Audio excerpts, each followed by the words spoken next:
Supreme court ने आज NEET UG मामले पर सुनवाई की। 4.25 घंटे की सुनवाई में सुप्रीम कोर्ट ने तमाम सवाल किए और सीबीआई ने आज ये स्पष्ट कर दिया कि पेपर लीक हजारीबाग में कैसे हुआ था और किस तरह से पटना पहुंचा था। हालांकि बाकी सेंटर्स में कैसे पहुंचा था, इस पर जो सीबीआई है वो अभी स्पष्ट जवाब नहीं दे रही है। अब इस मामले पर सुप्रीम कोर्ट सोमवार को 10:30 बजे से सुनवाई करेगी। बातचीत करने के लिए हमारे साथ याचिकाकर्ता के अधिवक्ता आदित्य साथ में हैं। क्या सुप्रीम कोर्ट ने आज जो सवाल पूछे थे उनमें कौन से अहम सवाल थे जिसका आपको लगता है कि भविष्य में सुप्रीम कोर्ट का रुख बदलेगा सुनवाई के बाद?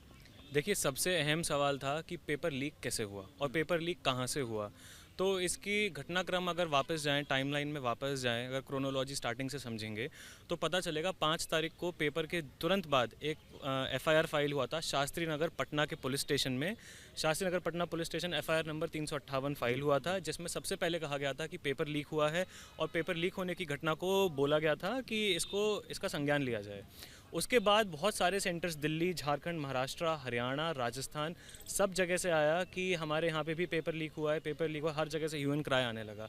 जब हर जगह से शोर होने लगा कि पेपर लीक हुआ है, तब इसका संज्ञान सुप्रीम कोर्ट में भी लिया गया। जब सुप्रीम कोर्ट में पिटीशन फाइल हुई तो आज सुप्रीम कोर्ट ने ये माना कि पेपर लीक हुआ है। पेपर लीक होने के बाद जो भी सिंडिकेट था, जो भी गैंग था, जिसने भी पेपर लीक किया, जिसने भी पेपर लीक करने के बाद पेपर डिस्ट्रीब्यूट किया, सब कुछ किया, जिसमें कि एक स्कूल के प्रिंसिपल की भी अरेस्ट हुई है आज नहीं हुई, आई मीन थोड़ा पहले हुआ है, मगर उनका भी उस रिपोर्ट का भी कॉग्निजेंस आज सुप्रीम कोर्ट ने अंदर लिया।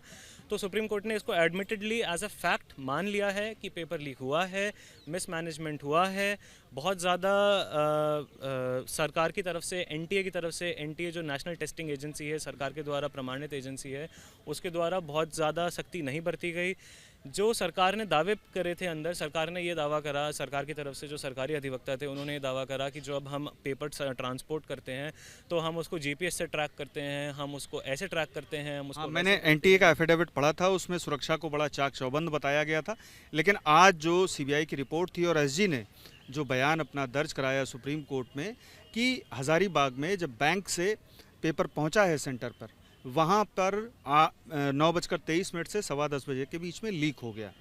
तो अब क्या इस मामले में, चूंकि 2 सेंटर पर लीक स्पष्ट सामने आ रहा है और सीजीआई ने भी ये कह दिया है, तो ऐसी स्थिति में अगर सुप्रीम कोर्ट सिर्फ पार्शियल रिलीफ देता है, यानी कि पूरा नीट यूजी का री एग्ज़ाम नहीं कराता है, पार्शियली कराता है, तो क्या उस पर सहमत होंगे आप लोग? देखिए, अभी इस पे कहना बहुत जल्दी होगा। It will be very pre mature कि ये अभी कहना कि इस पे पार्शियल रिलीफ मिलेगा, इंटरिम रिलीफ मिलेगा या पूरा रिलीफ मिलेगा।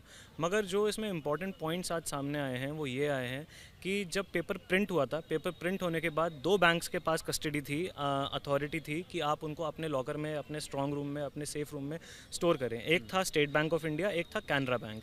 ये सब ऑन रिकॉर्ड डेटा है जो मैं आपको बता रहा हूँ। स्टेट बैंक ऑफ इंडिया में जो पेपर स्टोर किए गए थे, केवल उन्हीं को ऑथराइजेशन था कि आप उनको अपने सेंटर्स पे ले जाके बच्चों में डिस्ट्रीब्यूट करें और उनसे आप टेस्ट लें। मगर जब हज़ारीबाग और पटना में जब पेपर आए तो पता चला कि वो स्टेट बैंक नहीं, वो कैनरा बैंक के थ्रू आए। दूसरी चीज़ जो बहुत इंपॉर्टेंट थी, जो सरकार ने कहा कि हमने बहुत ही अच्छे चाक चौबंद में, सिक्योरिटी में हमने पेपर का डिस्ट्रीब्यूशन किया, ट्रांसपोर्टेशन किया, जो कि टाइम्स ऑफ इंडिया की एक और रिपोर्ट थी जिसके अकॉर्डिंग एक प्रिंसिपल का अरेस्ट हुआ, सब कुछ हुआ।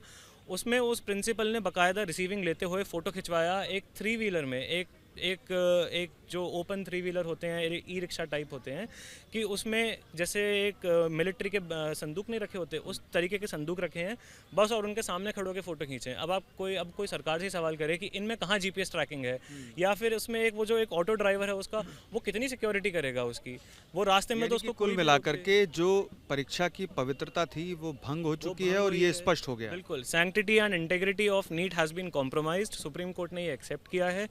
दूसरी चीज़ ये हुई है कि जब स्टेट बैंक ऑफ इंडिया का पेपर आपको डिस्ट्रीब्यूट करना था तो आपने कैनरा बैंक का पेपर कैसे डिस्ट्रीब्यूट किया?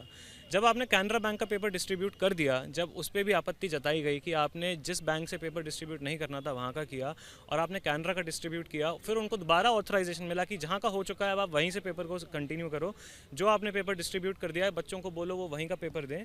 उसके बाद जब आपने थोड़ा टाइम डिले हुआ उसमें, तो ये भी एक इशू उठा था बीच में कि बच्चों को ग्रेस मार्क्स अवॉर्ड किए गए हैं। वो ग्रेस मार्क्स भी इसीलिए अवॉर्ड किए गए थे कि जिनके साथ टाइम का नुकसान हुआ, जिनके साथ पेपर मिसमैच का नुकसान हुआ, क्योंकि उनके लिए आंसर की भी चेंज होकर आएगी फिर, तो उनको ग्रेस मार्क्स ऑफर करे गए। आज जो है सीबीआई की तरफ से एसजी ने ये भी कह दिया कि 7 सॉल्वर थे बिल्कुल, और बिल्कुल।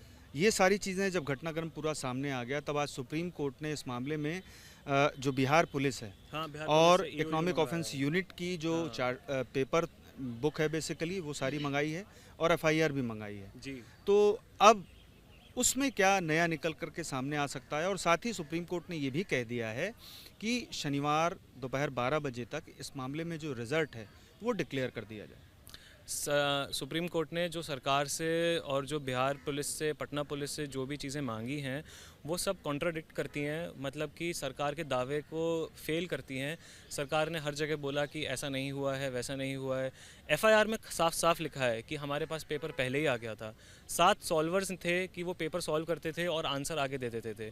ये चीज़ भी सामने आई है।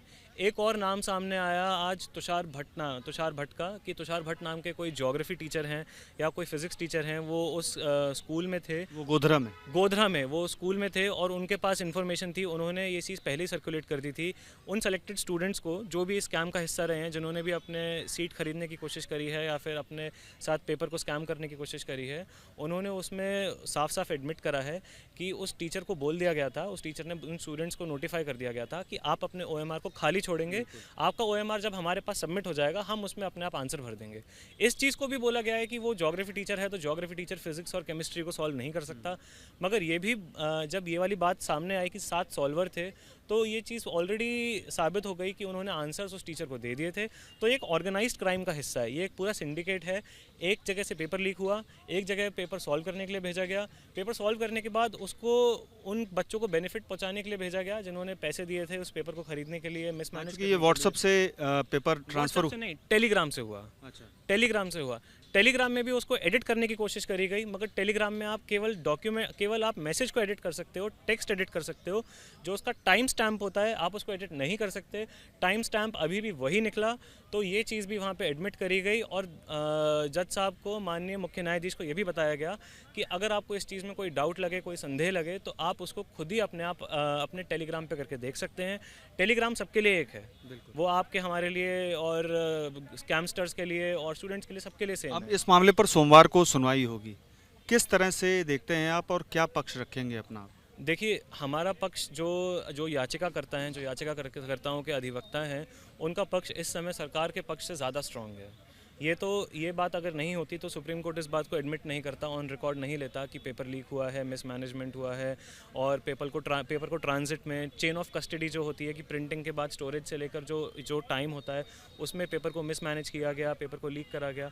अगर ऐसा होता तो सुप्रीम कोर्ट उस बात को ऑन रिकॉर्ड नहीं लेता।